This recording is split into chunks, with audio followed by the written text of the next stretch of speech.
Hello, everybody. Tim here with another movie review, this time for The Florida Project.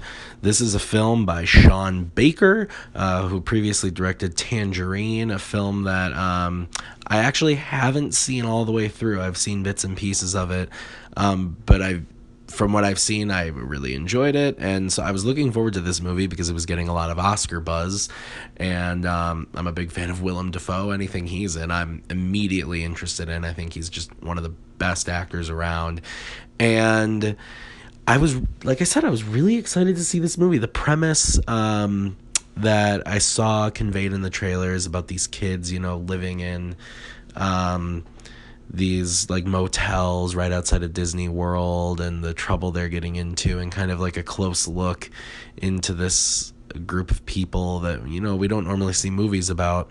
It's a fascinating story and concept that I was interested in, and from a director like Sean Baker, who's very good at capturing beauty in places maybe not where beauty isn't normally looked at. So I was very interested to see this movie, and then it started making top 10 lists of the year, so I was like head over heels excited to watch this. So finally got a chance to see it, and I really liked it. I think I hyped myself up a little too much. I really did enjoy it.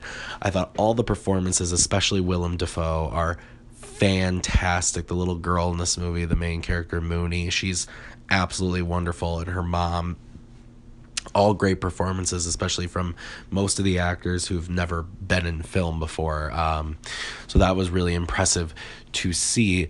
However, the film did leave me a bit wanting more closure, and I know that's not the point of the film, and if you've seen it, you know what I mean, but there is a bit of it's left open a bit, and I kind of wanted just a little bit more out of the ending, even though the ending is gorgeous and beautifully shot, and I think really inspiring, and I understand why it ended the way it did. I just wanted a little bit more out of it, but nonetheless, this movie made me laugh, it made me cry, it did a lot emotionally to me, and I think it's a really great movie. I plan on buying it and watching it again.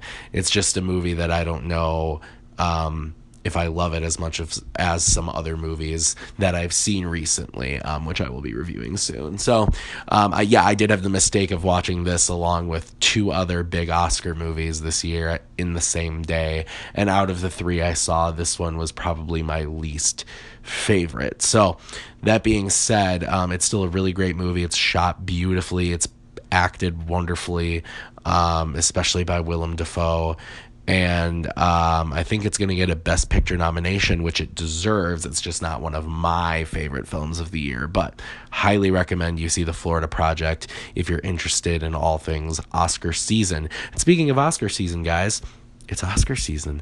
So I've got a couple more reviews coming out for you this for 2017's movies. I'm still going to review Call Me By Your Name, which I've seen, I, Tonya, which I've seen, and then we're going to be seeing Molly's Game this week, and I will be reviewing that as well.